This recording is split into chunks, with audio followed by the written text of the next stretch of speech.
मुख्यमंत्री देवेंद्र फडणवीस साहेब व पालकमंत्री जयकुमार गोरे भाऊ यांच्या सूचनेवरनं मी माझी आत्या असलेल्या कुमुद अंकाराम यांना विनंती केली की फडणवीस साहेब आपल्या पाठीशी इतक्या भक्कमपणे उभं राहत असताना आपल्याकडनं कुठलीही चुकीची कृती व्हायला नको. वास्तविक पाहता त्यांच्यावरनं आमच्याकडून झालेला हा अन्याय आहे की त्यांना उमेदवारी मिळवून देण्यात आम्ही कमी पडलो, परंतु पक्षाने ज्यांचे प्रवेश घेतले त्या बहुतांश सगळ्या लोकांना संधी देण्याचा प्रयत्न केला. अनेकांना संधी मिळाली. त्या ज्या प्रभाग क्रमांक 3 मध्ये इच्छुक होत्या त्या ठिकाणी प्रयत्न झाला, परंतु संधी देता आलं नाही. ती वस्तुस्थिती त्यांना समजून सांगितली. कुटुंबाच्या विनंतीला प्रेमापोटी त्यांनी मान्य करून आज विड्रॉ केलेला आहे.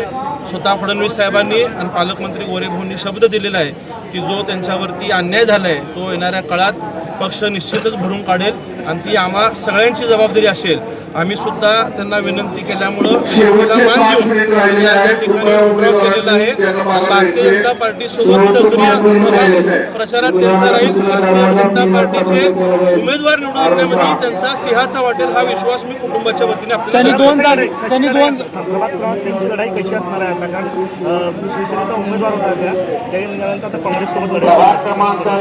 भारतीय जनता पार्टीच्या उमेदवाराच्या प्रचारासाठी असतील. भारतीय जनता पार्टीचा उमेदवार प्रचंड मताने निवडून आणण्यासाठी त्यांचा सिंहाचा वाटा असेल इतका मी महापालिकेची निवडणूक पाहिली गेली दादा महापालिकेची निवडणूक पाहिली गेली तर अनेक भाजपाच्या निष्ठावंतांनी जे आहे ते बंडखोरी केल्याचं पाहायला मिळालं. बंड देखील जे आहे ते त्यांनी यावेळी केलं.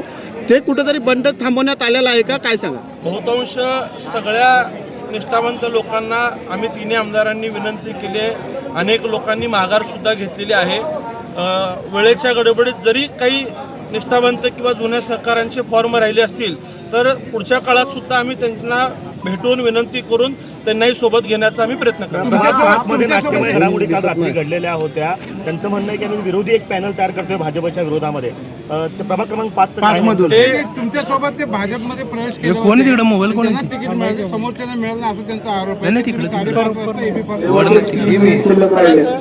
प्रभाग 5 मध्ये नाही, त्यांची भूमिका काय ती मी ऐकलेली नाहीये. परंतु कोणी अपक्षाचा पॅनल जरी करण्याचा प्रयत्न करत असेल तर पुन्हा पक्ष म्हणून आम्ही त्यांच्या संपर्कात जाऊन त्यांना सोबत घेण्यासाठी आम्ही प्रयत्नशील राहू. दादा आपल्यावरती आरोप लावला जातोय की सगळ्यात जास्त उमेदवार जे आहेत ते आपण घेतलेले आहेत आणि दोन्हीकडच्या मतदारसंघात आहे तिथं निष्ठावंतांना जे आहे ते तिकीट मिळाले माझ्यासह अनेकांची तिकीट कट झालेले आहेत. माझ्या मतदारसंघात सुद्धा जी काही नावं मी दिलेली होती, जी पक्षाला वाटली बदल करावीशी ती पक्षाने बदल केली.